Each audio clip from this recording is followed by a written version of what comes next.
ഈ കിഷോറേട്ടന് സീമ ചേച്ചിയുടെ ഒരുവിധം എല്ലാ കാര്യങ്ങളും ഇങ്ങനെ അറിയാം, ഇത്ര നാളത്തെ പരിചയമുണ്ട്. പക്ഷെ മോഹൻലാൽ അറിയാത്ത മോഹൻലാലിന്റെ നായികയാണ് സീമ ചേച്ചി എന്നുള്ളത് ചേട്ടനറിയാം? എനിക്കറിയില്ല. മോഹൻലാലിനും അറിയില്ല.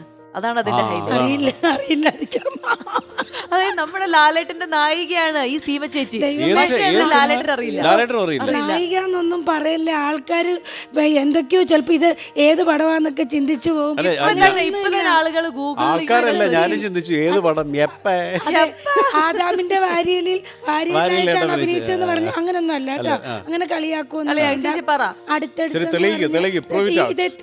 തെളിയിക്കാൻ പോവാ. അടുത്തടുത്തെന്ന് പറഞ്ഞ സിനിമയില് അടുത്തടുത്ത് സത്യൻ അന്തിക്കാട് സാറായിരുന്നു ഡയറക്ടർ. അതിനകത്ത് റഹ്മാനുണ്ട്, അഹല്യ എന്ന് പറഞ്ഞൊരു ആർട്ടിസ്റ്റ് ഉണ്ടായിരുന്നു. അപ്പോൾ ലാലേട്ടൻ്റെ വൈഫായിട്ട് എനിക്ക് തോന്നുന്നു ഒരു 16-17 വയസ്സ് കാണുമായിരിക്കും. അത്രേ ഉള്ളൂ. എത്രാമത്തെ പടം ഇത്? ഇല്ല, ഞാൻ തുടങ്ങിയേ ഉള്ളൂ.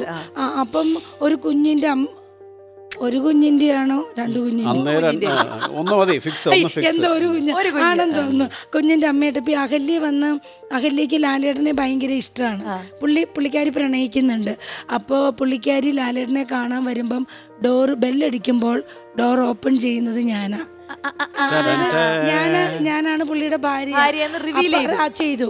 അപ്പോഴാണ് ഈ വിവരം അറിയുന്നതും പിന്നെ ഇവർക്കാകെ ഒരു തകർച്ച വരുന്ന കൺഫ്യൂഷൻ ഉണ്ടാവുന്നതും. പക്ഷെ എനിക്ക് തോന്നുന്നില്ല ഇന്ന് വരെ, കാരണം അങ്ങനെയാണെങ്കിൽ ലാലേട്ടൻ എവിടെയെങ്കിലും വെച്ച് കാണുമ്പോ പുള്ളി പറയില്ലേ പണ്ട് നമ്മൾ അടുത്തടുത്ത്. ആ സമയത്ത് ലാലേട്ടൻ ലൊക്കേഷൻ ഉണ്ടായിരുന്നില്ല. അല്ല, ഉണ്ട്, ലാലേട്ടൻ അറിയാം. പക്ഷെ ഇത് ചിലപ്പം ഞാനാണോ എന്നുള്ളത് അന്ന് ഈ സീമാജി അറിയില്ലല്ലോ. പിന്നെ മഹാസമുദ്രത്തിലാണ് ചെയ്തത്, ലൈലയുടെ സിസ്റ്ററായിട്ട്. അത് ലാലേട്ടനാണല്ലോ, അത് ലാലേട്ടൻ അറിയാം ഞാൻ അഭിനയിച്ചിട്ടുണ്ടെന്ന്. അല്ല നായികയോ നീയമ്മ പറഞ്ഞ് എന്നെ പേടിപ്പിക്കാറ്. ഞാൻ എന്തായാലും അങ്ങനെ തന്നെയാണ് മനസ്സിലായത്. മോഹൻലാലിന്റെ നായിക സീമാജി നായർ. ഞാൻ ഈ ലാലേട്ടനോട് ചോദിക്കും, ലാലേട്ട അടുത്തടുത്തൊരു സിനിമയിലെ അഭിനയിച്ചിട്ടുണ്ടോന്ന് ചോദിക്കണേ ഉറപ്പായിട്ട്. എന്നിട്ട് എന്നാ പറഞ്ഞെന്നൊന്ന് എന്നോട് പറയാം.